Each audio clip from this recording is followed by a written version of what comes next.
As I look back after I got clean and sober, 22 plus years ago and did the work, I realized that addiction ran deep on both sides of the family.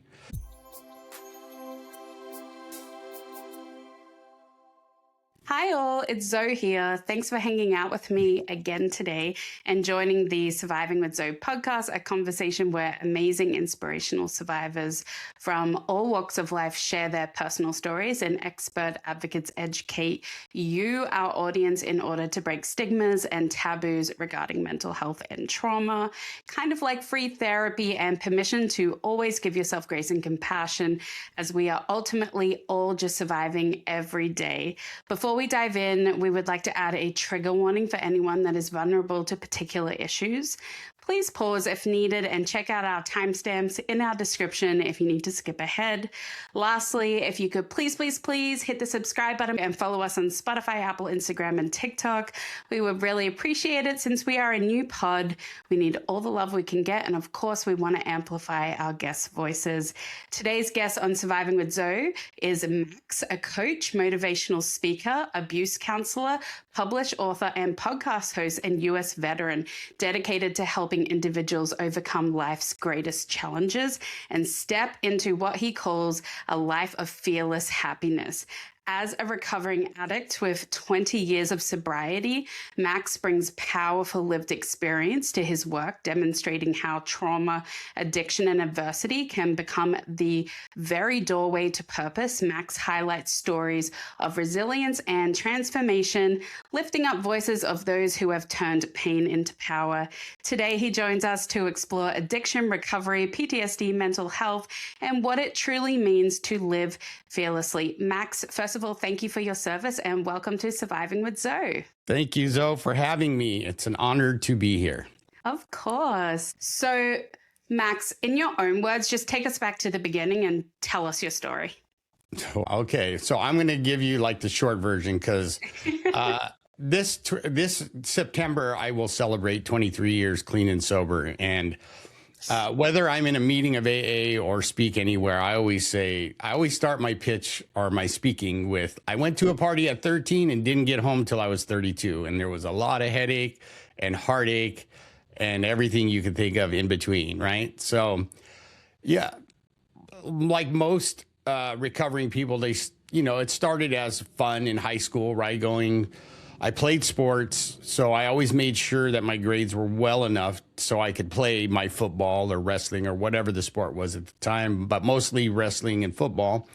And but come weekends after the game, it was like, where's the kegger party, right? Like everybody, that was popular back then. Where's the beer at? Where are all the girls at? And where can we go? And it started innocently enough. Like I said, at 13, I had experimented.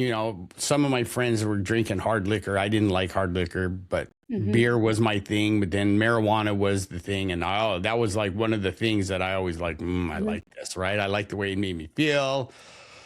And, as I progressed and got older, right, nothing really bad happened in junior high. But come to high school, right? That's when all, football, you start playing, it's a bigger environment. And I'm not blaming my friends, but I always hung out because most of my friends on my block were a year or two older. Most of them are 2 years older. So I hung out with the older crowd, right? And we lived, I can't say that I grew up in like an abusive or, poor environment because mom always took care of me and my little brother, right? I like to tell people, like, my mom worked so hard that she made sure that we always had a house, like single mother, but she always made sure that my brother and I had our own room and that we, had, of course, food on the table, the clothes we wanted on our back. And, the things you take advantage of or for granted as you're growing up, you're not realizing till later, obviously, right, that mom worked pretty hard but she was also, she played the father role and the mother role. And when she played the dad, the disciplinarian, let me tell you, she was tough.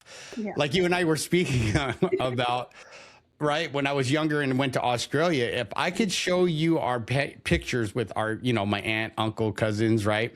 So it's usually my mom, my little brother and I, them, and her wooden spoon, right? Because I told you when you were that young, right? Like the only thing I had to do was pick on my little brother, and we would, I mean, we had good times, but I would pick on him. And oh yeah, that wooden spoon was my mom's best friend back then. And I but have experience with the wooden spoon as well, so I can relate. right. So growing up, then high school hit, and ninth grade was pretty, I would say, normal. But yeah, I was experimenting still. I believe that it wasn't until my 10th and later 10th, 11th, and 12th where other substances like cocaine and stuff came into play. And, by my senior year, I had enough red flags, but I chose to ignore them, that I might have a problem. Because as I look back after I got clean and sober, 22 plus years ago, and did the work, I realized that addiction ran deep on both sides of the family. Really? My dad had, my mom, when I took my year, when I got my year sober and took my chip, she came to the meeting and, she's like, took me aside. She goes, your dad was an alcoholic. And I said, well, why didn't you say anything? She goes, because you're just like him. You're going to do whatever you're going to do anyway. And I got it, right? She was trying to let me have my journey, but little did she know that it would spiral out of control. So fast forward my senior year, I'm getting ready to graduate. Here's one of the red flags. I wasn't doing the schoolwork. I was barely making it. Like I even had family members, mom, and you're not going to graduate. I know you're not going to graduate, right? Because you're lazy. You're not doing your work. You just want to party all the time. You think it's all about fun and not doing work, right? And she was trying to instill in me at that time hard work and a good work ethic. And she did, but it didn't come till later, right? And then, so, one weekend after partying all weekend, Sunday morning came, I'd come home late on a Friday or Saturday night and, I sleep all day. And I remember her walking in the room and waking me up and going, well, Max, looking at me like with that look, that only mothers can give. And I'm like, oh, here it comes. She says, well, you're not going to do this. After you graduate, you're not going to come home, sleep all weekend or party all weekend and then do nothing rest of the week. That's not going to happen. And her Dutch accent, right? Really thick. I'd always tell her when she get mad, speak Dutch, Mom, because I can't understand you when you're mad and you're yelling at me. But she told me in no uncertain terms, she goes, you got some choices, right? And first one is that you work full time, right? Second choice is you go to school full time. And your third choice is you work part-time and you go to school part-time, but that's if not, you're not doing this here. You're going to have to get out. And I'm like, ooh, right. Hungover, right. Not liking what I've just got told. And just like, oh, okay, so what I did is I went to the naval recruiter and I knew that when I got that from Mom, I knew there was part of me that goes, you need to do something different because this is not going to go well because you're going to get kicked out of the house. You got no skills because you don't do anything that you're supposed to do. And so I went to the Navy and signed up to go into the Navy, the 80s or 80, 86, 87, right, or whenever. But they had this commercial, right? And it caught my eye and it would show the fleet, the U.S. fleet, right on the ocean going, this is not just a job, it's an adventure. And I'm like, oh, cool. Right. And Top Gun came out. Right. So I'm thinking to myself, oh, I'm going to be a Navy pilot. I'll do that. I can do that adventure. Right. But little did I know I signed up and then there was can I be a pilot? They looked at me like, no. But I did sign up, for what I wanted after I took the ASVAB and I found this job that I wanted. I didn't want to just sign up to sign up. I wanted to go to school and learn a trade, which I got to learn.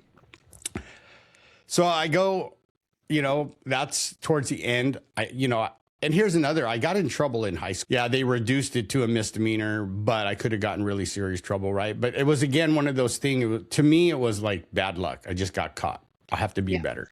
Yeah. Right. And that's kind of like the mind for me. I'll speak about my experience. That was my mindset at the time was I'll just have to be a better drug addict. Right. And not get caught. And so I ended up graduating. I did graduate. Right. And I moved on. I had 2 weeks off. So I went to Hawaii. Right. And met my friends there. For 2 weeks, it was just party city. Right. I felt like, and at the time the drinking age was still 18 in Hawaii. in Oh, wow. 1986. Yeah, because it's So, a so it's changed since then, but I got the last year where I could go to the bars, right? And lo and behold, the friend I met, his brother, a good friend, my friend's brother was working there in one of the bars. So we got access to all the nightlife, right? All the major clubs, right? Because he knew everybody, and all we had to do was mention his name. And, people would get mad because you'd see these youngsters, right? Probably 18 years old, right to the front of the line. We'd mention his name was Gary, and the big old bouncers would go, oh, yeah, go on in, right? And they're, hey, what about us? And then, what about you, right? You got to wait. Anyway, I did that. I came back, went to boot camp, like I told you, in San Diego. And then, when that base was open, I don't know, they don't do boot camp in San Diego anymore, but they had so they had an officers club, and then they have your enlisted club. And back then, as long as you didn't leave the base, you could drink at 18. And what did I do? Of course, after graduation, I stayed on base, and me and a bunch of buddies got drunk and had fun. And I mentioned this because these were the signs that I should have been going, there's something not right, right? When everybody's going, I am done, I'm like, I'm just getting started. Like, right. you guys need to like suck it up and let's go, So I go through the Navy. I end up in school in San Francisco. And here's another thing, right? I go to school. When I go to school that year, it's Fleet Week, right? Which they do every year up there, right? Mm-hmm. And all the officers stay on the ship and do guided tours for the civilians, and all of us enlisted men get to go into town and party, basically. So there's this pier, right? And there's this concert going on. And it's all you can drink for us enlisted guys, right? As long as right. But guess who's playing? I don't know if you know him, but he's passed since, but one of my all-time favorite rock and roll, blues, whatever, guitarist and is Stevie Ray Vaughan. Oh, that sounds familiar, but I'm not going to pretend to know. Right. If you look him up, he's one of the greatest guitarists you've ever seen or heard. The guy's just amazing. And he was a solo artist, and he ended up passing away. But I got to see him for free. And I'm like, well, if this is Navy life, I'm in. Like, yeah, you can count me in right now. Yeah. All the beer I could drink, a free rock concert. I go, like, if this is Navy life, just count me in. I'm going to do my 20 years, right? Yeah. But I ended up, I did well. Like, I graduated in the top 5% of my class, which like, I wanted to go back to my high school and tell the teachers, this is what I did, right? But I didn't. Mm-hmm. But here's the thing, right? So at that time, when you first get there, it's like an orientation. They give you this sheet, and it's called a dream sheet. But they go, we can't promise, but we'll make sure we'll do our best to get you where you want to go. But, they have to. So I put knowing me, right, and wanting to do that adventure, I wrote down my top two were like on other sides of the country. One was Portugal or Spain. One was Spain, one was Portugal. And then the closest I got that I put down was Hawaii, to get stationed in Hawaii. So I give them the dream sheet, right? I go through class. The day we graduate, that's when they sit you down. They say, here's your orders. So I open my envelope, I pull my orders out, and I just start laughing. And the instructor's like, the head guy's like, why are you laughing? I go, I can't believe this. He's all, what? I go, I got stationed in Long Beach. That's like 20 minutes from my house. Like, I thought this was supposed to be an adventure, right? So I called my mom. I said, don't pack my room up. Don't make it your room yet. She's all, why? And like I told you, I said, I'm getting stationed in Long Beach. She said, what happened to your adventure? Like, I could hear it in her voice, But to me, see, when I look back, that was another sign. And now I was going back into the fire of, I was going, you know what I mean? Like, I was going back into the environment that I really wanted to try to get out of. Right. Fast forward, I'm on my ship, and then I get in trouble, and I test positive for cocaine. And that was the year I signed up for the Navy was the first year they started doing mandatory testing for drugs, right? Like in the past, I heard they were allowed to smoke marijuana, no illegal drugs, but now it was zero tolerance. Like, you couldn't even have marijuana. And I get in trouble. I end up doing 45 days restriction, 45 days of extra duty, which meant I was restricted to the ship for 45 days. And then after work, I would have to work another few hours, right? So my days were long. But then in that process, right, I would hurt my ankle for the third time, and they would take me off the ship, right, and put me on the naval station. I was still in Long Beach. doing light duty stuff. And, I would meet my ex, who's now my ex-wife. I would meet her. We start dating, right? And we find out she's pregnant. And so I'm like, okay, right. And I'm still in the process. They're trying to figure out, they're going to operate on my ankle, but they're trying to figure out if they're going to keep me or not. Right. And you mind me asking, how old were you at this point when you found out your ex-wife was pregnant? So I want to say I was 19 or 20 when I met her. So young. I was very young, right? So I had, and like I said, I look back now, I wouldn't change things because some of those challenges have shaped who I am today and made me who I am today. But if there were some things I could do different, right, would be like, okay, really heed those red flags and get help when I could have got help. You know what I mean? And maybe, but, my journey, right? I'd stayed in the Navy. We find out she's pregnant. I mean, I'd already asked her to marry me, but when we found out our son was coming, my oldest, I said, we need to move this up. So like this could be taken care of by, the Navy. And, so for me then, that was the first time I quit smoking cigarettes. I had quit like on the spot and said, I'm not doing anything except maybe have drinks once in a while. So I had cut back, but even then, there were signs that, that wasn't going to stay for long, if you know what I mean. Like, I mean, because I got to a point, fast forward, right? We get married, we have our first son, then we have our second daughter, then we have our third daughter.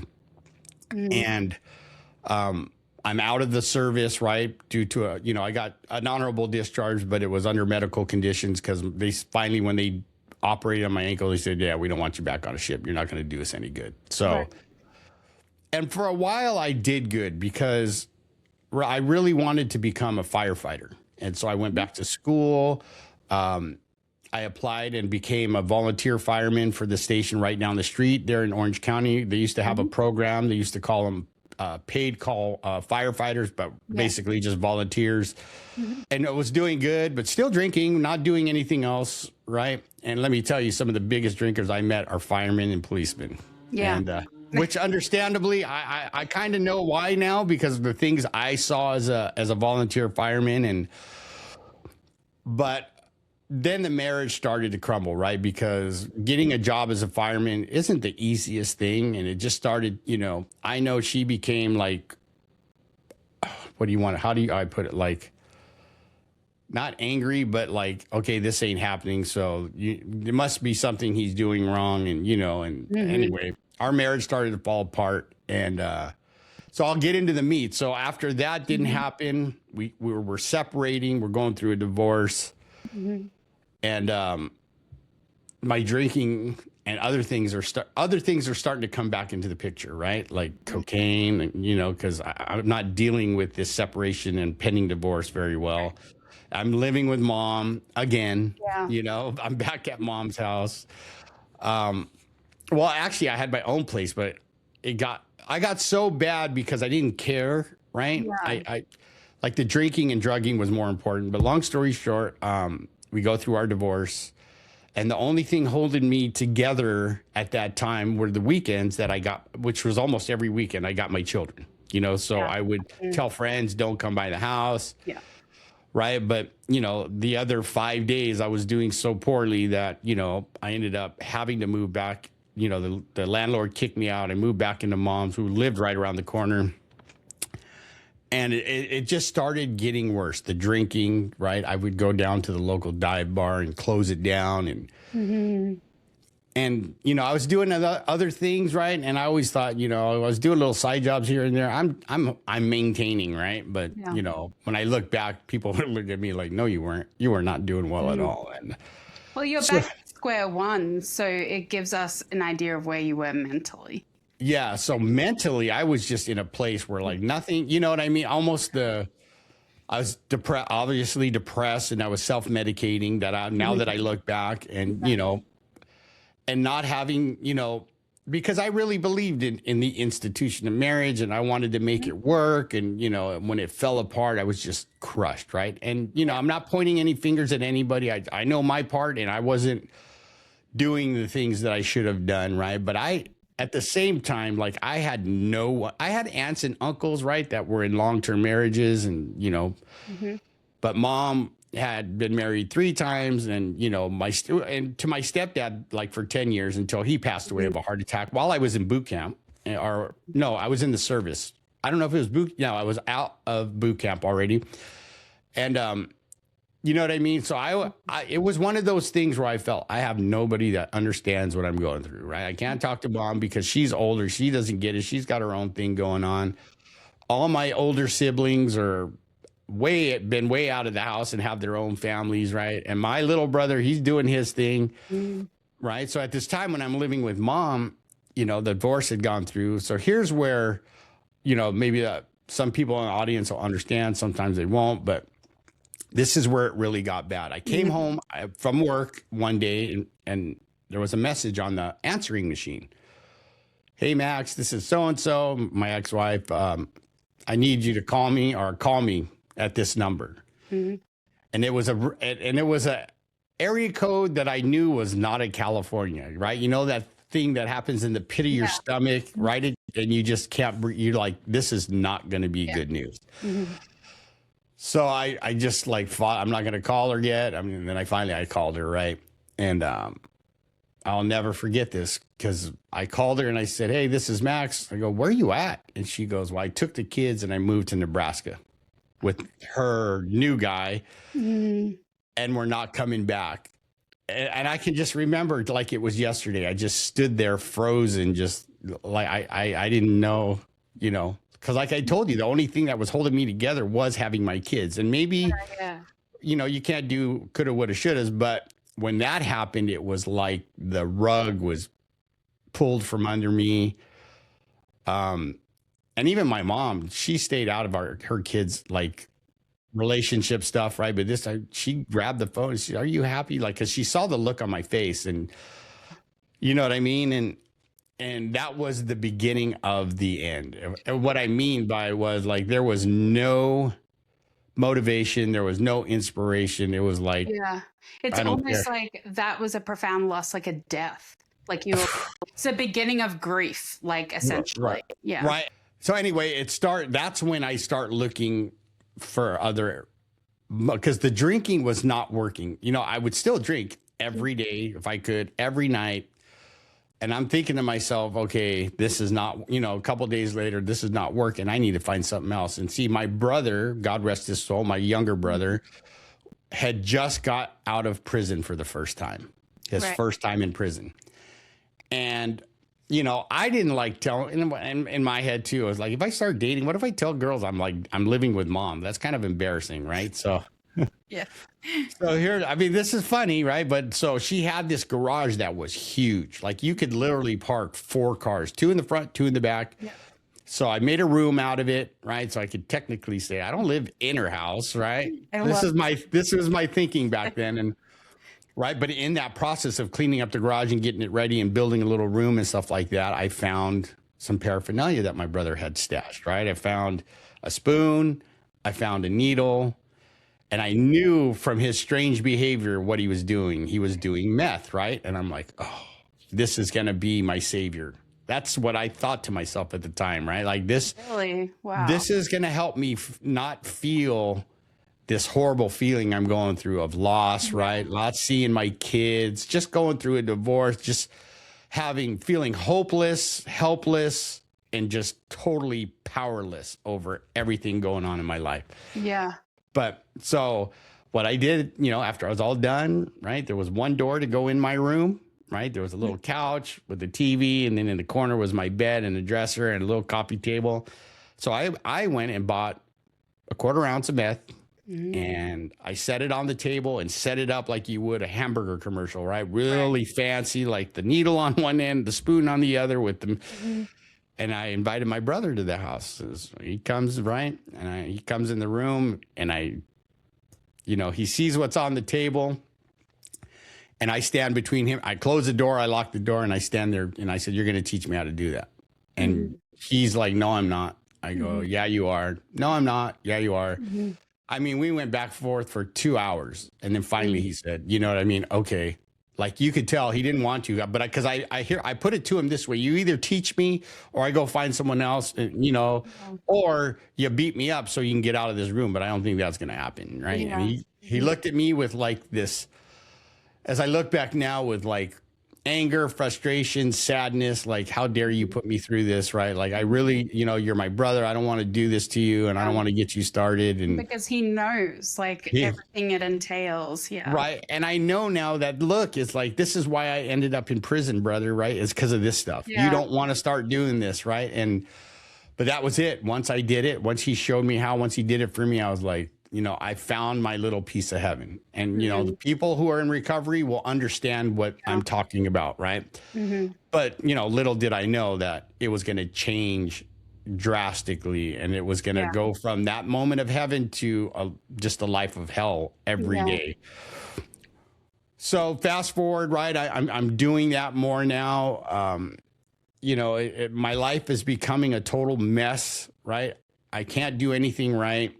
I'm starting to go to jail, right? For first, it's minor offenses for not taking care of what I should have, right? And just getting caught in, and it's getting worse and worse, right? So I remember, so what happened, what triggered that, right? Which I just told you, was my wife leaving with the kids out of state, right? So she calls and says, I'm coming back. Like 9 months later, she says, I'm having issues with, so-and-so, right? Interesting. Right. But I'm coming back home, and the kids want to see you. Right. So we're staying in Orange County, come to the house and visit. I'm like, and I'm a wreck by then. Yeah. So like, if you could so I have a friend, she had a car, and I said, hey, can I borrow your car? My kids are coming back. I really want to see them. I promise I'll bring your car back. She said, yeah, sure. No problem. So I took her car and I parked it in front of her house that night, so I would not miss that visit. Right. It was a hot summer that summer, and I remember I rolled up the windows, put the seat back, and I fell asleep. And then I get woken up to my ex-wife knocking on the door or the window, on the passenger side. Yeah. And I put the seat up, and I'm sweating, right? Because I'll never forget her look. It was just like everything, sadness, like disgust, right? Like looking at me, like almost like she didn't recognize me, and there were the 3 kids standing there. Luckily, they don't remember that, right? Yeah, or understand it in the moment. Yeah, right. So she's still with this guy, right, who was her husband now, and she tells him, hey, he's going to spend the night. I don't care what you say, because I want him to spend the night with the kids. So I have a great time with the kids. We spend the night in the living room. But here's the thing that happened. That moment when they saw me like that, the guilt and the shame became so powerful, Zoe, that it was like, I'll do this tonight, but when I wake up, that'll be and what happened is they wouldn't see their dad for the next 7 to 9 years. Even, right? Because every time I would go, I would think about that. The guilt and shame would kick in. I would do more drugs to numb that, right? And it just became before I knew it, all those years went by, and they ended up moving down to San Diego, down to El Cajon. And, it'd be years before I would see them again. And so I'm getting in trouble. Like, now it's what I was told by my mentors in the program, you were killing yourself on the installment plan, because every time you did a drug or a drink, you wanted to die. And it was true. I just didn't want to, I didn't have the strength to do it myself, but I would have those moments where I'm laying in bed or I'm doing something. I'd say, God, just put me to sleep and don't wake me up. It's always like people don't recognize like suicidal ideations as like you just don't care about yourself or your well-being. Like that is a form of, a suicidal ideation. So absolutely. And I did that every day. It was like that every day until I would get high, and then I'd feel good for a minute, right? But then when you come down, you're like, here it comes again, right? And in order to kill that feeling, you had to keep going. And right. So, and then I'm getting in trouble for, worse things, no violent crimes, but just, and thank God, no, all drug related, right? I'm just getting caught I get caught finally once for possession, right? Which I heard they changed back, but for a while there, what I got caught with would have been a slap on your wrist nowadays, from what I hear. Right. Yeah. But that was my felony, and I was looking. I went to court, and I did nothing that the courts asked of me. I had the same judge, and and I remember going through that process. So here's what happened, to kind of fast forward, just imagine what I'm doing to my mother, right? Like Right. she'd let me stay there. I would take advantage of her. I would use her, you know what I mean? Take her car, Yeah. steal from her money so I could get high, all that stuff. And was she fully aware of like where you were at? Because At some points, yes, but in the beginning, no, right? Because I yeah, hid it very well, right? Like, right. oh, I'm good, right? But as I told you, kind of fast forward, she's starting to catch on, and she knows she's seeing the sign because I have an older brother who's 44, going to be 45 years clean this year. So she had gone through some stuff with him, Got it. Yeah. and she's going through stuff now with my brother and I. Like at the same time, when he was out of prison, I would be in jail, or if I was, out, he would be in prison, and it was sad because of our use, we couldn't even stand being around each other, right? Like we hated being around each other. My second book is like present day, how I live my life, right?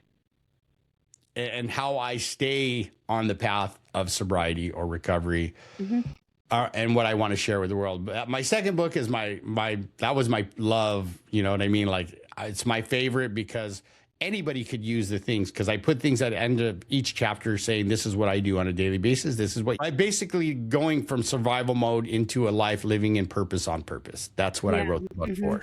So I'm in jail for the last time, right? I'm looking at 3 years in prison because I've done nothing that this judge has asked for me. He started off with the least and it got worse as we progressed. And, but what happened was, here's one of those moments of clarity, right? Where my mom comes to visit. I've been in jail for about 2 weeks now and maybe longer. And I'm surprised she's even coming to visit, right? So she comes and visits and, we're sitting across the glass from each other. I pick up the phone. She picks up the phone and, so before I could say anything, she looks at me and she says, son, I love you, but you're no longer welcome at my home. If you come near my home, I will call the police. And if my neighbors see you, they will call the police. What are you going to do? And I get choked up thinking about that, because I know as a mother, that had to have been very hard for her. Right. And is that the ultimatum that we were talking about earlier that she had to give you?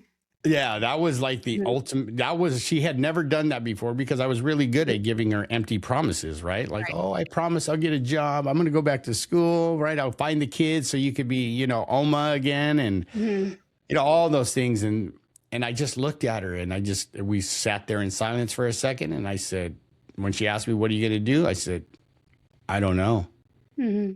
And she starts crying and I'm like, what are you crying for? You get to go home. And she's like, that was the best answer I ever heard. Like there was, you know what I mean? Like she knew. And she gave me that look like maybe there's hope, right? So I go through the whole court process, right? And I'm kind of being stubborn, right? I'm going to give you this. I'm like, no, you shouldn't give me that. I'll be back here. Give you this. No, I'll be back again because I'll walk away. And then the judge pretty much, I'm doing 6 months. Well, at the time, I was on a 6-month probation violation, which means you'll do 4 months if you stay out of trouble. Yeah. But he, throughout the process, said, look, I'm not letting you walk the streets because you don't do anything I ask. I said, I will keep you here. And there's only 2 ways you're going to leave. Is if I find you a place to send you or I put you on the bus to go to prison. And it just shows like the invisible tie that your brother and you had to each other. And, even though you weren't talking, like at the time, you're probably the only two that could really understand like what was going on. So that's crazy.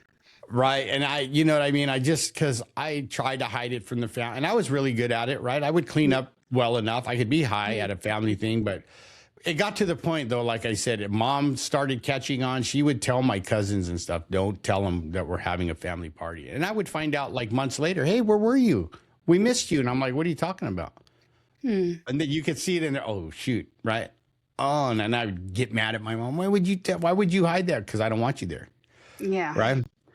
And so I go through this process, right? And finally, I find a place that they're going to allow me to go to, even though it's not approved by probation. And I'm standing there in front of the judge. I keep my mouth shut this time. I'm like, I'm just going to do this.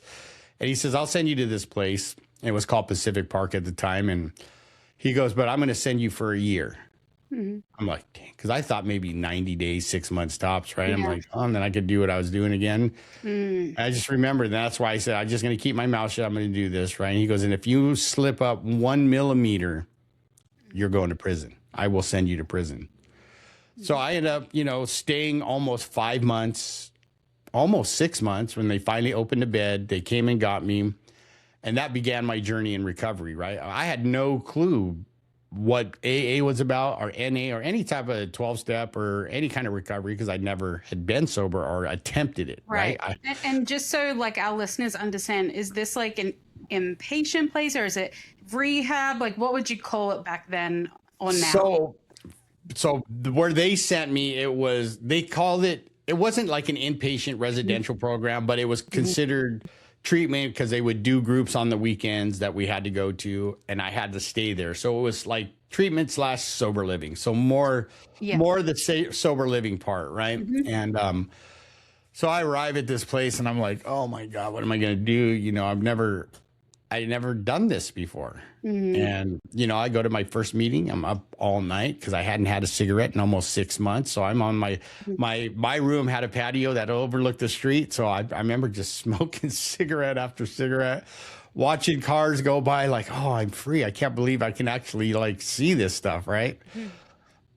Little did I know they were going to go to a 6 a.m. meeting that was mandatory at that time for all of us, right? It was 6 a.m. And I remember I just went to sleep about 3:30, 4 o'clock in the morning. And the guy turns on to the house manager, 5:15, gentlemen, time to get up. And he had that low and loud voice.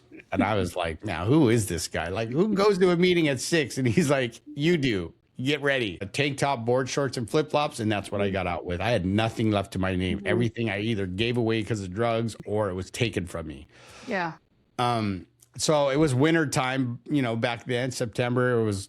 It was getting cold. So they had people that had left stuff. So I went into the garage and found some sweats. And I didn't want anybody to see that I was really scared, but I was going to give you that look like I'm a badass, excuse my language. And you are going to stay away from me. And here's my first experience. I walk into that meeting, Zoe, and this lady, still friends with her today. She's 35 plus years sober now. Greets me at the door with a hug and a smile and hugs me. And I remember stiffening up like a board, like, what are you doing? Like, you know where I scared. Yeah. Like, right. Like I'm trying to play the thug here. Like you don't know where I came from. I just came and she's like, welcome. And I'm like, and the house manager and I'm feeling my and there was no pockets in my pants. Right. Like, yeah.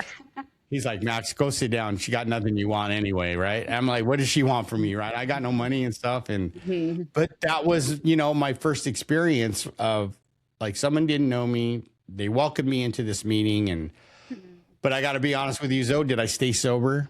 Absolutely. I did for a while, right? I dove into the meetings and I thought I dove into doing the work that I needed to stay sober. But so imagine, right? I've told you, I haven't seen my kids in years. I'm now sober. So when I got to this place, I started writing letters to my ex-wife and I was like, hey, I'm sober now. I'm in a program. I really want to see the kids. Nothing, no response, nothing. Right. So I'm about 6 months sober, Zoe, and I'm at work. I got my first real job, right? And my first real cell phone ever, a little flip phone. And I'm going to the truck to get a tool and the phone rings and I hear this person on, this lady, hey, is this Max? And I'm like, yeah, who's this? And it was my ex-wife. And I nearly passed out, like fainted, because I was like, she goes, hey, I got your letters finally, and I live down in El Cajon. Come see the kids. They want to see you. And I'm like, oh wow. Yeah. See, and here's the good part, right? My brother had gotten sober at that time too, so really? We're both sober together. We're getting along, right? And I called him up and I said, hey, his name was Teddy, and I said, Ted, you need to come with me because the kids want to see us. He's like, sure, I'll go. And yeah, we start heading down there every weekend, right? I'm seeing the kids. Sometimes they come up here. They go to my mom's house and I see them there, and everything's going good. And then I'm about a week shy of 10 months sober, and I decide to go back to the old neighborhood. My first relapse lasted 3 days. I was just pointing out from all the research I've done, relapse is a part of recovery. And you talked about like the shame with that. So I Oh, was just interested, like, were you feeling shameful at that point, or like going back to the old neighborhood, or would the shame come later on? no. So the shame, it started to creep back in again, right? Because after 3 days and everybody blowing up my phone saying, are you all right? Right. And, I finally made it back to the facility and, but I wouldn't stay sober long, right? I would have 3 more relapses after that. Wow. And it was like the addiction was ready to take hold of me again, right? Yeah. So here's, like I said, so I was shy 1 week of 10 months sober, and I decided to relapse. And it was that guilt and shame that kept me going, right? Because when I was coming down off of that 3-day binge, right? All those feelings from all the years I was using was coming back, right? The pictures of my kids seeing me like that in the car flashing back, all the stuff, just the rotten things I did to get my drugs. And you know what I mean? I mean, don't get me wrong. I never hurt anyone. Mostly was, I did, but in a sense, like not physically but mostly emotionally by stealing and, doing stuff like that. So 3 more would follow. The last one I did in the house, right? On property. And it was one use. But here's what happens though, right? That feeling came over me, right? Because the house manager he saw the look in my face and he's like, Max, in the office now. And I said, okay, I'm going to get dressed. I'll be right there. And he said, all right, I'll see you in a minute. Right. And he was across the way, not, but just across the cul-de-sac. And I'm like, okay. Well, here's where the God thing starts happening for me, right? Where my faith starts to strengthen, right? Because I'm in the bathroom, I'm getting ready, I'm brushing my teeth. I look in the mirror and I see this, this person that I don't even recognize anymore, right? It's like, I just got there or, and I have that look where I'm either going to do this and I'm going to die from doing this or I'm going to go to prison, right? And that guilt, that's when the guilt and shame just came rushing through like, and I remember just hitting my knees in that bathroom and asking God, you get me sober and I promise to do the work to stay sober, right? So I'm finishing up getting ready to walk over there because I know I'm about to go to prison because I'm going to have to do a test, right? And it's going to come back positive. And I hear a knock at the door. I'm like, who's this? It's a Sunday, right? And so I opened the door and it was the director of the facility. Her name was Sue. She never came on the weekends, let alone a Sunday, right?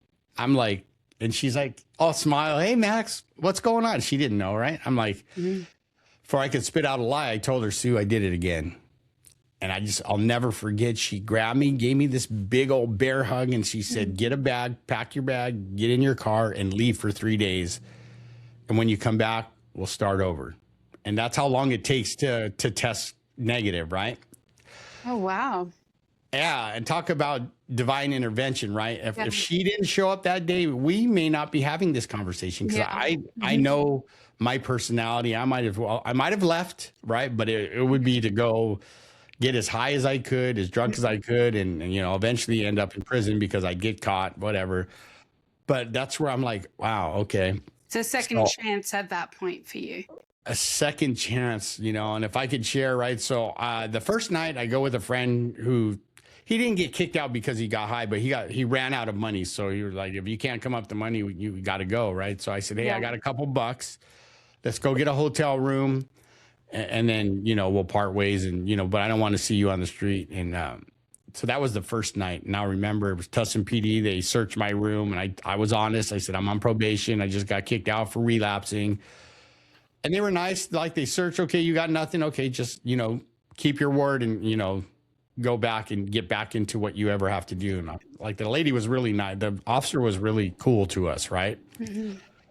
So that was the second day. So we parted and then I'm driving around and then I get a call from my friend who had just left the facility, who was 2 years sober at the time, doing really well, right? And he said, hey, why don't you come stay with me and my fiance at our apartment, and then tomorrow, this was the third day, the 27th, and I'll explain why the 27th was, or 26th actually was when I went to his house. So I go over there, they feed me, right? They get me, a couple blankets. I'm going to lay on their couch. And I remember, right, they go into the room and it was about 5 minutes to midnight, right? And then the door opens and the light comes on and I'm like, oh, what, and he flips on the light and he looks at me and he looks at me and I'm like looking at him and he goes, get on your knees, right? And you got to understand, I'm still kind of high at the time, right? Like not high, but I'm coming down. I don't feel good. And I look at him and I'm like, no, dude. That's just how I'm telling. This is if you could picture, I go, no, dude, that your fiance is back in the room. You need to go talk to her about that. And he goes, no, stupid. He goes, we're going to pray together. We're going to say a couple prayers together. And I'll never forget it because that was the first time that anybody had ever like prayed with me like that. And being so vulnerable as a male. Yeah. Absolutely. Right. In my head, being the way it was, I'm like, okay, sure. And we said the 3rd and 7th step prayer, which is in our literature in our big book. And then he said a prayer for me. And that was, like I said, on the 26th, about 5 minutes to midnight. When we were done, it was about 10 after. And that's why the 27th of September of 2003 has been my sobriety date and I've not had to change it since. What happened is I go back to the facility. I go to see my sponsor, who's been my sponsor for over 22 years now. And he says, I'm not going to make you do the steps yet because your first 30 days, all you're going to do is go to meetings, right? Find a job again. And you're going to keep your mouth shut. You're not going to say anything in meetings. I need you to listen, right? I'm like, oh, okay, wow, right? So I do what he says, and here's where my mindset, right? I think I'm 2 weeks in, right? I'm not maybe 2 weeks sober, and we're in a meeting, and there's people across, and they're talking to each other, right? And this is how bad my head was. And I go, hey, Daryl, I go, look at them. I go, they're talking shit on me, right? And he's like, and I go, look, I go, they're talking over there about me. And he looked at me and he goes, Max, shut up. He goes, you're not that important. And it was one of those humbling moments where I was like, like, I don't know if I ever used again, Zoe, I don't know if I could make it back just because I know my personality, right? But I'm glad I listened, right? So I did what he said. I went to 2 meetings a day, every day, the meetings we had to go to. But I was struggling with the God thing, right? And I'm not trying to push anything on your audience, but I remember there was a Tuesday night men's meeting we had to go to, right? Every Tuesday. Like it was not up for negotiation. It was in Newport Beach. It was a men's stag, what they call a men's stag, right? And it was so big. It got so big, and it's still like that. They had to divide it into 3 facilities, 3 places. Because it's huge, right? And a lot of men. And so we get there. It's at Newport Beach. We walk in the room, and he pulls me aside, and he said, and it's always standing room only for this meeting at this Tuesday night meeting, right? And we look outside, right? And he goes, I want you to take a look around. He goes, I know you have a hard time with the God thing, but could you believe in the power of this group? And he goes, take a good look, right? And I scan the room, Brian, and I look at the people talking to each other, all these men. So you got men in nice suits that are, I know are very rich, right? They're at the meeting, and they're talking to guys that came out of prison. Yeah. And hugging each other and smiling and joking, right? These men in nice suits are hugging these guys that are tattooed from the neck down, right? And they've done some hardcore time. Yeah. And just all kinds of different people like laughing and joking and having a cup of coffee. And I was like, okay, maybe this is a start. I can believe in this, right? Like, because there's guys hugging guys like me, right? Where before they would have wanted nothing to do with me, right? So that began my spiritual journey where I'm like, okay, I'm going to trust this thing that I can't see, touch, feel, or smell. And I'm going to do the work because I made a promise that I would do the work. And, after 30 days, my sponsor and I would begin the steps again, and I would work the steps to the best of my ability. All of it, right, is even the uncomfortable part, which is a step 4, which is when you're pouring out all your secrets and, describing all the things you've done, right? And I did it with him. But the first time I did it with him, see, this is where I know I relapsed because when I did that part, he looked at it and it was like 1 page.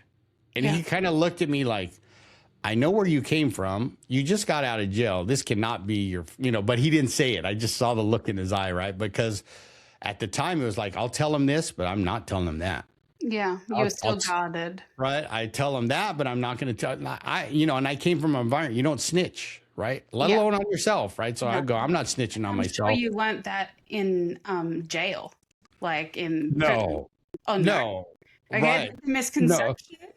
Well, no, yeah. Like, yeah, TV show. exactly. That's what I would look at. I'm like, you don't do this in jail. Like, why would I want to do it on myself, even out here? Like, I'm not telling on anybody. You're agreeing with me. Okay. Yeah. I didn't do that, right? Like, and I had many times where I was grilled, like, I know this person, that person. And I'm like, no, I don't. Like, I'm just a user. I just use. I'm not a big, because they thought I was a kingpin in the city I lived in. I said, did you see my truck? Maybe that's another story.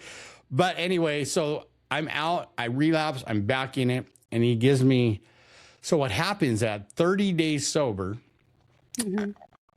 I get this bright idea to call my ex-wife. Because see, I had been seeing the kids for, from that 6 months to the time I relapsed. So that's what, 3 months, right? Almost. And I feel like, I got to be honest with her. But he had told me, and I totally had forgotten or chose not to listen to him. He says, don't call her yet. I'll tell you how to do that. There's a way you want to do that because this is like a sensitive issue. And I'm like, okay. But at 30 days, I'm at the house. Everybody's home from work. We're cooking dinner. I decide I'm going to call her. And I call her and I say, hey, it's Max, and I want to apologize and, I'm sober again.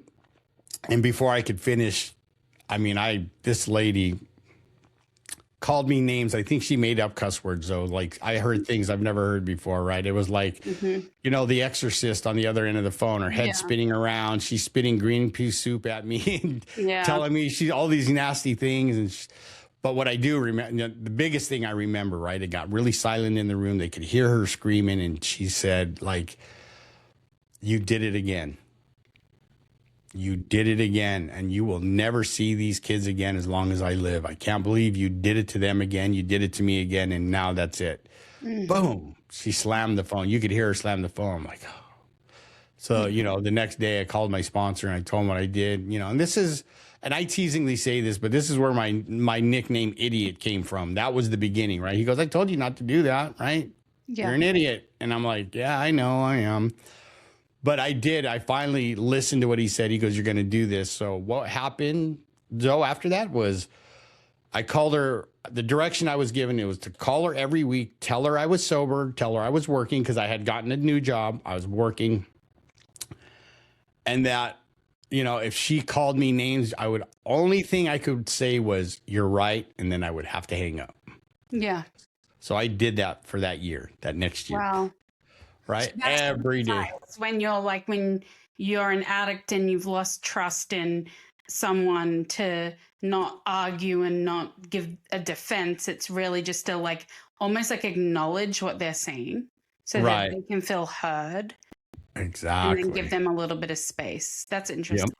Yep. Yeah. And that call went on for every week. Same thing. Sometimes I didn't even make it to hello, it's Max, click, because she heard my, and yeah. But I'll remember it was 2 days before Thanksgiving, and I'm at the sober living. It was, and I get a call, and it's her, and she says, "Hey, I'm back in Orange County. I'm at my parents. Be here for Thanksgiving. Don't be late." I was there that Thanksgiving. I got to make my amends that Christmas, and I have been in my kid's life now for over 22 years. Oh, that is amazing, Max. That is I know it's not like this instant happy ending, but it sounds like that when you're hearing the short, contained version of your life story. And it was for me at the time, right? Because I got to make amends, not only to my children and my ex-wife, but her parents, right? For all, you know what I mean? Has it been perfect? Absolutely not, right? But, especially, and that's another podcast. We could talk about the kids nowadays and, what we're doing and me being a grandpa and, yeah. But but I can honestly say, you know, I've learned to be the best dad that I can be. They may not like it, right? Because I try to be their dad, not their friend. You know what I mean? Mhm. And they don't like some of that, and you know, but I can look myself in the mirror and be happy with the guy I see because I know I'm doing the right thing, right? And Yeah. but almost 20, you know, this year in September will be 23 years that I've been sober, and you know, it's been the biggest gift of my life, right? And I'll tell you why. So here, moving fast forward to about 9 years ago now, 8 years ago, 3 days after I would turn 13 years sober, my sister would pass away. The one I told you that lived in Australia for a while, she would pass away of Parkinson's, which was sad. But at the same time, I wouldn't say glad, but she had suffered for 20 plus years, right? And she died peacefully in her sleep. So that happened. And then I'm with my ex-fiance at the time, and we're getting ready to move to Minnesota, right, to be closer to her daughter and her daughter's boyfriend, right? And I'm leaving everything behind. My recovery people, my mom, my fam, everybody, right? And we're about 3 days into the trip, and you know, I had just, it was funny because I was at my mom's. I was supposed to be my brother. That was on a Saturday night. He had called me while I was in the restroom, and then I called him back, never answered my phone. So on the way, you know, during our driving, I would call, no answer. I'd say, call me on, you know, are you all right? He sounded all right, but no answer. So I'm in Denver, Colorado. I'm sitting in the Denny's with my ex-fiance at the time, and my oldest brother calls me, and I'll never forget this. So excuse me if I get choked up because I still do. We're sitting there. We just finished our meal and we're getting ready to leave. And I get a call, and he's like, hey, our brother Teddy. He goes, Teddy's gone. And if you knew my brother like I did, we all did, right? Like, what do you mean? Like, I'm thinking he took a trip and hasn't come home yet, right? Because he was very impulsive like that. He would take his family on camping trips or, you know, go on a motorcycle ride for a while. And he's like, no, he hung himself. Oh, I'm sorry. And I lost it right in the middle of that Denny's. Like I couldn't believe it, right? And it was the first time I heard my older brother ever cry. And my poor fiance, I mean, I was like, I was uncontrollable crying, right? Because my brother and I were sober together, and you know, and I could tell you about that. That's all, you know, whole other, but that would take forever. But we had some funny stories in our sobriety. Like, we became the brothers that we were supposed to be for each other, right? And I'm just like, wow, right? And so here's that. So here's where my story, like that second book, is going to touch on, right? Because you can it's called Staying Sober Through Life's Chaoses and Most Whatever. I can't, my memory's going bad, even though it's my own book. Okay. But it's actually a book that anybody could use, right? If they're struggling or trying to just survive, right? So I went through, so my brother passes away, right? Or takes his own life, loses his battle to addiction. Then I have to watch my mom slowly die of a broken heart, right? So I come home, but she died on 6 months to the day on Thanksgiving Day. Wow. So that's 3 family members in just over a year, right? And then I would send my youngest daughter to treatment for the first time for drug and alcohol treatment. Oh my gosh. Right? And I stayed sober through all of that, right? I did the things that I was taught, right? After that happened, I called my sponsor, and that poor guy stayed on the phone with me for an hour or two, right? And he goes, if you need me, just say something, but I'll be right here. And I would hear him say, are you okay? And I'm like, yeah, I'm just driving. Like, I didn't know, I couldn't talk. I couldn't really put together thoughts. Like, I'm just thinking about, I just lost my little brother, you know? And and then like 6 years ago now, give or take, you know, I would lose a granddaughter, right? At 3 months and a day old, right? And then a week after she passes, I'm going back to work. And then I find out my son, my oldest son, who struggled with addiction for a while, almost lost his life to a massive stroke because of the not only his, you know, choices, but a big part was his addiction. And so I just got done, you know, because my stepdaughter, my daughter, her husband was in LA for some training, so he couldn't get to the hospital. So she asked me, will you go into the emergency room with me. And I said, of course I will, right? To support her. And I'm sitting there with her, you know, trying to comfort her and watching this little baby get put on life support with all, you know, they're putting needles in her, all these. And then a week later, I'd have to watch that again with my son. Right. And I still think about that, you know, and I right, because I was on my way back to work, you know, they had given me time off for that. And now I told them what happened. And, you know, luckily the owner he's like, dude, you take as much time as you need. Go be with your son. Right. And what feat, like strength wise, to deal with all of these losses, which I'm so sorry that you went through, and not fall back into addiction. Like, I mean, honestly, like it was like you were being tested. So I can see why your faith is so strong. Right. And, you know, I relied on that faith and, you know, and I would always tell myself when, like the only little, and I'll be honest, there was a little temptation just for a few seconds, right? Because I was in Denver, Colorado, and there marijuana is legal, right? So we were by the big window and I looked out the window and there's a big, you know, one of those big signs and it says, we have the best marijuana and we deliver, right? And for a moment, my brain went, ooh, that sounds good. Easy access. Right. You know, and my girlfriend or fiance at the time, she wasn't in, you know, she's on what they call it normie in our language, right? Yeah. I could have easily said, let's get a room for the night. I'm going to go get us something to eat. But I could have went to the local dive bar because even though I had long-term sobriety at the time, if I'm looking for it, I can find it. You know, or I'm going to have it like a neon sign. Oh, he wants something, right? And somebody's going to walk up. But like you said, I would remind myself, right? Like, and I would call the people that mattered to me, right? And I would tell myself, remember the promise you made to God. He's kept you going this long. Don't blow it, right? Like, keep going. And I would pray every night, okay, God, give me the strength.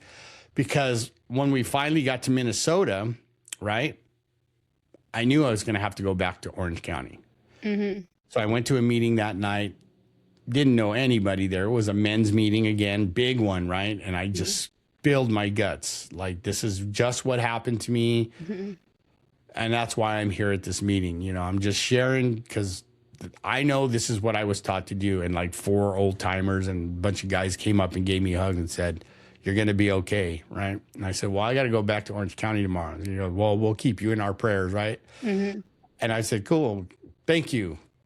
And I get on a plane the next morning and I'm dreading having to see my mom. Not because I don't want to see her, but I know what she's going to ask me why, because none of my siblings, we all came to agreement that we would tell our mom he overdosed, right? Because that was less of a blow for her than if we told her that he took his own life. I think it would have killed her quicker. You know what I mean? Knowing that he did that. So I'll never forget, she was at my sister's, who was the oldest of our 7, right?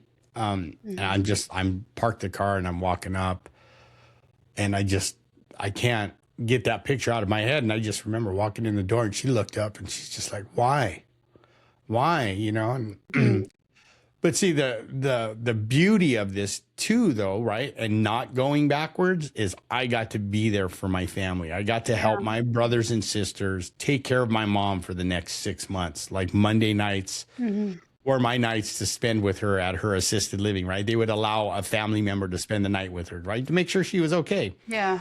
And, you know, we'd eat together. We'd watch a show together, right? And I think I was 49 or 48 at the time, 7 o'clock. 7 o'clock, and she'd go, don't you think it's time for bed? You know, you're a growing boy. And I'm like, Mom, I am 40-something. Yeah, I'm 40-something years old. But you need your rest. And I'm like, no. But let me tell you some really cool things that happened because of me staying firm on my recovery and having that faith, right? So 2 weeks before my mom passed, and I share this on every podcast I've ever been on, and even on my own, she was like, we're watching a show, right? One of her favorites, and she's like rubbing my leg, and I'm like, what's going on, Mom? You okay? She looks at me, she goes, yeah, I'm okay. And I go, what's going on? She goes, see, I had just turned 14 years sober in September. And it was like 2 weeks before she passed now. So it was in beginning of November and something like that. First week of November. Right. And, she goes, thank you for the 13 years of sobriety. God answered my prayers. Oh, wow. That's so profound. Yeah. And I'll never forget. I didn't correct her, right? I couldn't correct her. I didn't want to correct her. I wanted to say, Mom, I'm 14 years now, but I'll let her. And I jokingly say that because, that was the first thing that went through my head. I'm like, thanks, Mom, but I'm 14 years sober. But I looked at her and I said, you know what? I said, thank you for never stopping praying for me. I'm here because of you. And we shared that moment together, and I'll never forget it. And that's like one of those moments where why would I go backwards at any given point, right? Especially like that was such a gift, right? That I'll never forget it, right? And when I'm not feeling well or I'm at my lowest, I'm gonna keep going, right? Like I'm just gonna, because there's nothing worth taking a drink or a drug over, right? And I try to tell that to people and share that with them. And, I just, there's nothing really now that I've been through, I just shared with you and your audience that would ever make me, go backwards, because it would be a slap in God's face. It would be a slap in everyone's face that had faith in me, that knew I could do this, right? And keep going. So yeah, that's kind of like up to current, right? I mean, do I go through challenges every day? Absolutely, right? Like, living in California, as you know, could be very expensive, right? Like, and I'll be like almost losing my home because of my poor decisions sometimes, and things beyond my control. Like with, I live in what they call fire country. I'm in a red flag city, right? So, imagine going to pay your mortgage and it's tripled, and you're like, excuse me. But figuring out, correcting my, pivoting and going, okay, this is where I went wrong. This is where I need to change, and not pointing the finger at anybody but myself and going, you got this. You just got to, do the right thing and keep going. And right. And that's why I wrote the second book. There was something about it that I just said, I got to write this book. Yeah. You had to get your story out there and the things that have happened to you. And, I was just thinking about, I didn't know that your mom was religious. It kind of surprised me because you were like, oh, I'm not sure about God.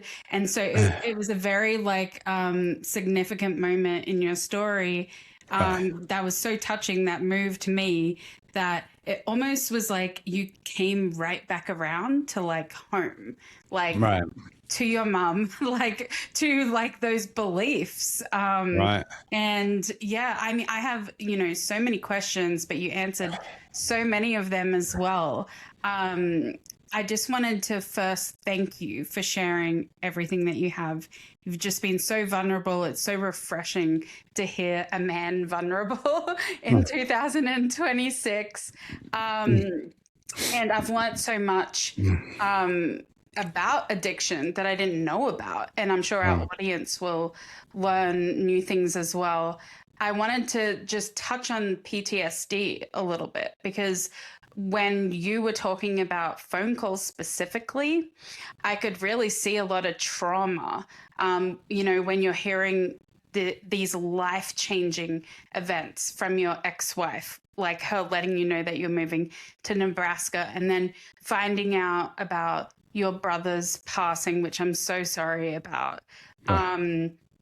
What is that a big part of your PTSD? And can you tell our audience a little bit about that type of trauma and how you have dealt with the PTSD? Because I know you've talked to a coach or a counselor, I think you mentioned, but did you have to go to therapy for that? Because honestly, you've been through so much. I'm sure it still comes up in your everyday life. Absolutely. Yeah. How do I put this, right? Yeah. I know people that have been through much more, like their trauma is more serious, right? And everybody's gone through trauma. My belief that everyone on this planet has some form of trauma or PTSD, right? Whether it's losing a loved one or, being abused or whatever. So, but luckily for me, what helped me, right? And it's funny, my mom wasn't really religious because she never took us to church or, she left that up to us to make that decision, Yeah. right?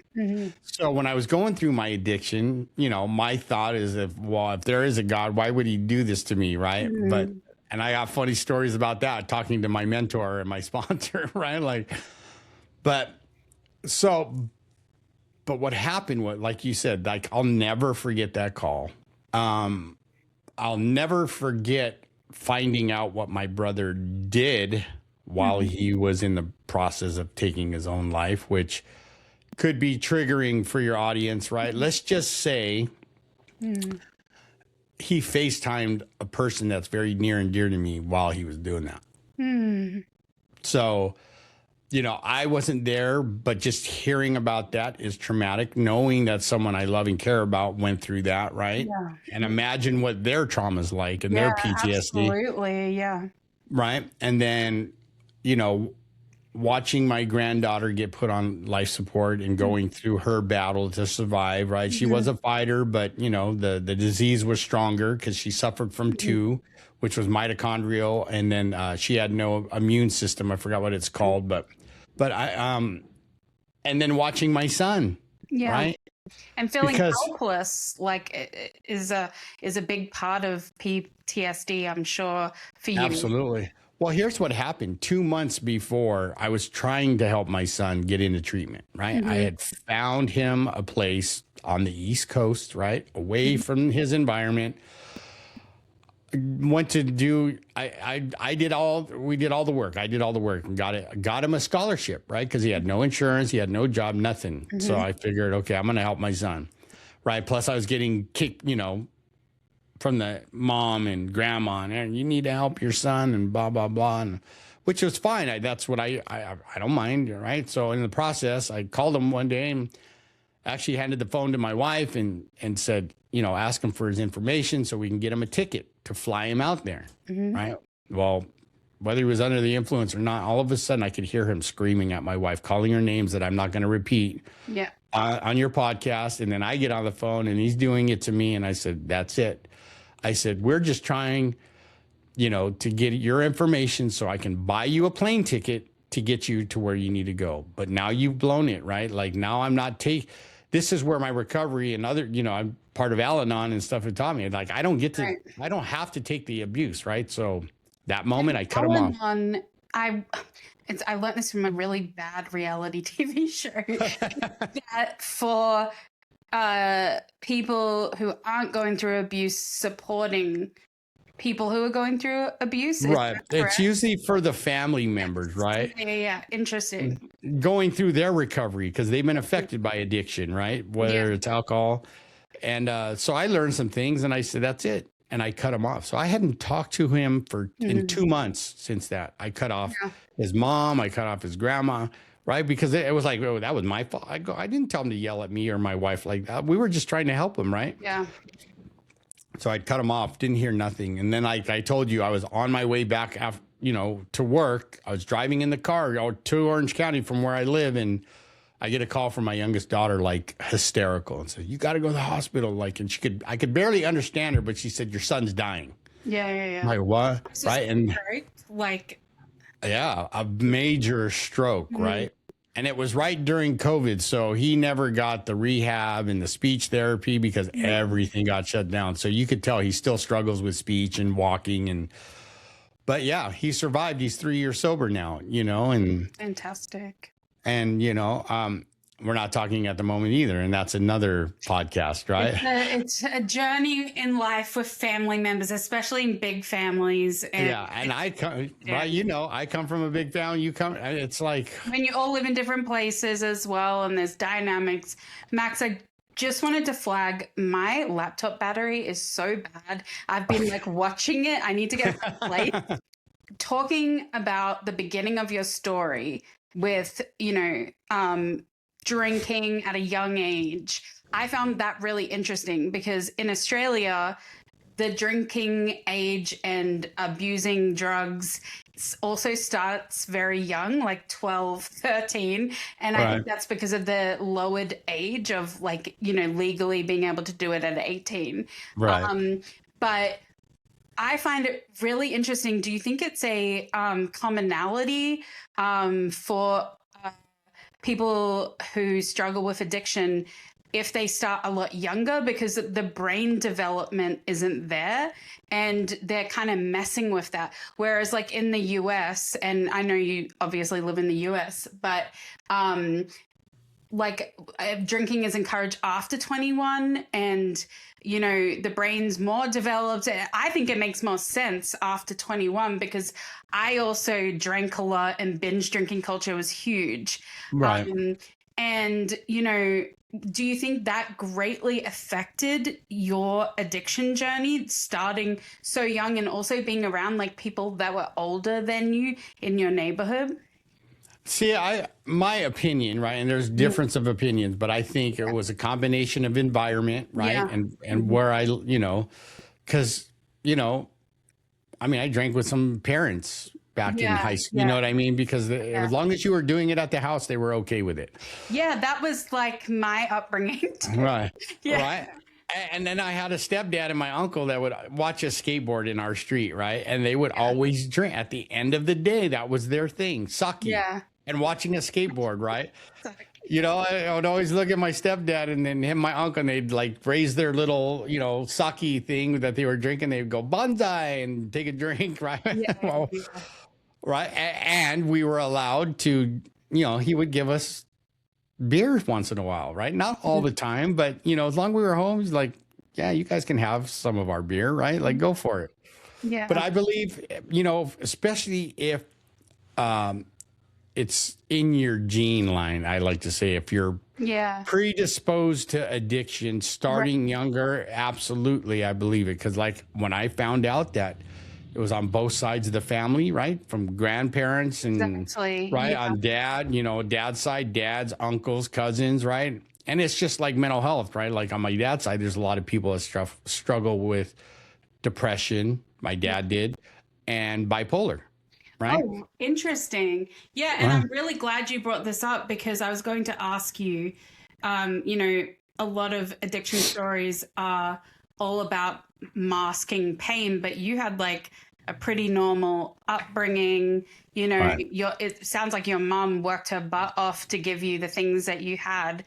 And I wanted to ask you about the absence of your dad, who was also addicted. And I know you had a stepdad, but do you think that is directly correlated with maybe masking that pain? Did you have a reason to mask pain? Absolutely. I'm glad you asked me that question because I didn't touch on it in my story. But what happened, so my mom and my father were divorced when I was 5, right? Very young. Yeah. So they get divorced, right? And his job took him overseas. He was very smart. He worked as an electrical engineer at a lot of those oil refineries overseas, like in Iran, Iraq, wherever it took him, that's where he went. Yeah. So for, from 5 to 10, never saw my dad, right? And here's what happens, right? My best friend where I grew up, right? I could literally just jump the fence and be in his backyard, right? And we were close. And his dad, and they would invite me to father-son barbecues. Yeah. And I remember I would sit away from everybody watching this, and I would just, in my, young mind, I'd be like, this should be my dad and me doing this. You know what I mean? Yeah. And I started getting resentments, right? Like this, I shouldn't be watching this. I should be participating with my dad, as I look back.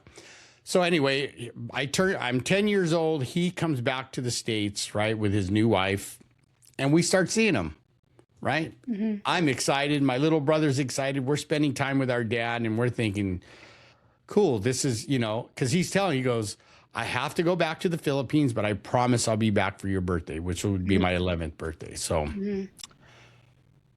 here comes my birthday. Number 11 comes and goes, and no dad, right? And then I find out after, I get the news that my dad dies of a massive heart attack. Oh my gosh, Max. So that age, you were 11? I was 11 years old. So in my young mind, right, where everybody else is crying and upset, I got angry. Yeah. And I remember just going, I'll never do this to my kids, which I ended up doing the same thing, Right. but worse It's because a vicious cycle. It's like you try so hard to not be like your parents, but it's in your DNA. absolutely, right. And mine was worse because I would actually be in the same city, but I would choose not to see him because I was doing my drugs. Yeah. But when I did my step work, right, when I was really digging in on those underlying conditions or the root of why I drank, and that was one of my biggest resentments I had was my dad, in my head, breaking his promise to come back and see me, right? Yeah. I didn't know he was going to die. It's not his fault he died, Right. but as an 11-year-old child, I carried that into my adulthood. Like, how dare he break a promise? Yeah. I mean, that's where else are you going to put the anger? You got to put it somewhere. Exactly. And let me ask, I found it really interesting when you were talking about red flags and how, you were like a functioning addict, like even as a kid, like you're doing really well in school. You knew that you had to do well in school to do well in sport. And I found it so profound when you were talking about that when you found, the meth in the garage, that it was like, okay, this is going to fix everything. Or if you got caught legally, it was like not shame yet, but it was like, well, I'll just figure out how to use better, like later on. Right. So like for someone that doesn't know anything really about addiction, and anyone listening, or maybe people are suffering and listening to this right now in the midst of their own addiction, what are some more red flags that you can say that went on in your journey that they can look out for, that it might get worse, like your story did? Well, I mean, obviously, it's like when the drug or the drinking becomes so important to you, despite the negative consequences, that's the biggest red flag, right? Like, be aware, right? Because when everybody back in high school was done partying, I'm roaming the city to find someone to party with, right? Because and here's what and this is what I've learned, and I've learned this from other people that have been through the same thing in my own journey, right? Is when you are trying to control the consequences, right? Knowing that this is what's getting you in trouble, not saying, hey, I need help, but going, okay, I'm going to do it different because so I can get this outcome, right? That should be a red flag, right? Yeah. But on the other end of that, I'm going to tell you, right? Like me, just sharing my story with you, and don't be afraid to ask for help, because that is a strength in itself, right? It's not a weakness. I don't care if you're a man, woman, or what, don't be afraid to go, hey, I am struggling. I need help, right? Yeah. Because I didn't get to where I'm at today by myself. Right. I've had so much help and support and love along the way, is a reason why I'm here talking with you, Zoe, right? If I tried this by myself, which I did the first 6 months I was in that, even though I was in a place and I was sounding good, I was doing it on my own basically, right? Because I thought if I can show everybody that I'm good, they'll get off my back and leave me alone, right? And it wasn't till, I always call it that surrender that God did for me, right? Where I surrendered to win. Let that sink in, right? And most of us men out there too, if you're listening, you surrender to win. And I've been winning every day since, even though I've had struggles. But here I am, 8,190 something days later, still clean and sober. And I've gone through back surgery. I've had shoulder surgery. I've had loss of loved ones. I've had my share of, PTSD and trauma. And I've lost friends that I've been very close with that decided to go back to what they were doing, right?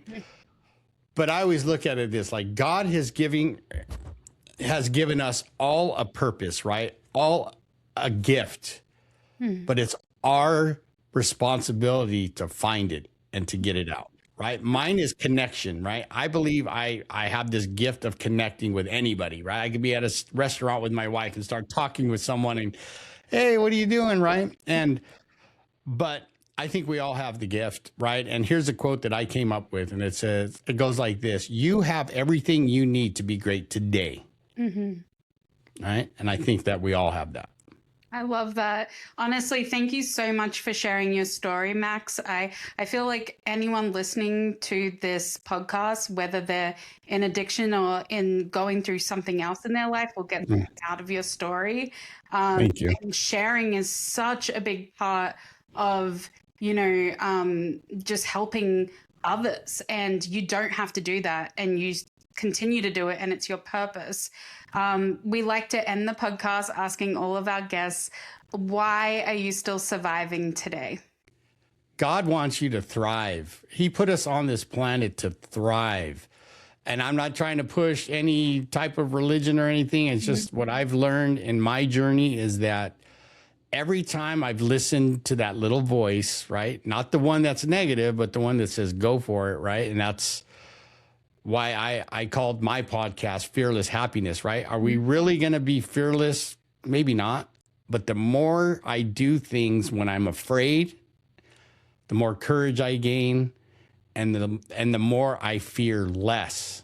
And then I can go out and do it. And then when I find happiness, right, and it's an inside job, right? I just had this discussion with someone. You're always smiling. And I go, yeah, because I'm grateful, right? Find those things that you're grateful for, right? Be grateful for the things you have, not what you don't have, right? And just, it could be as little as like I had a great cup of coffee this morning to, in my case, I have the best wife ever, and I'm a grandpa of 12. Yeah. So, you know what I mean? So Yeah. we don't have to survive, right? And that's why I'm coming out with a new course, right? Is to help people who are surviving move into thriving, right? And to live in purpose on purpose. And that's been my goal, whether it's you're in addiction recovery or in addiction or not. Yeah. I think it's going to help. Honestly, the ultimate goal, if everyone could push through to the other side of surviving, it would be so nice. But, there are so many people, like even myself, when I was struggling, it's podcasts like this and people like you that helped me get out of that survival. So you should be so proud of yourself. And where can our audience find you? And can you mention your 3 books one more time? 2 books. I wish I had 3rd. Why did I say 3? So I will show you. You can find me on all the social media. I'm at Facebook at max.nijst, right? Facebook.com, max.nijst. I'm on Instagram as the Fearless Happiness Ninja. I've also got my podcast on there, the Fearless Happiness Podcast. You can find me on LinkedIn as Max Nijst, Nijst. I'm on, like I said, even TikTok. I do some posts on there. But my first book was this one. Anybody can see. It's called Fearless Happiness, My Addiction, My Battles, My Recovery. And then my latest book, which is Fearless Resilience, Staying Sober Through Chaos, Loss, and Life's Toughest Days. So you can find that on Amazon. My second book just made the bestseller list. So, and you can find me on maxnijst.org, which will tell you exactly what I do. You know what I mean? So yeah, you can find me there anywhere.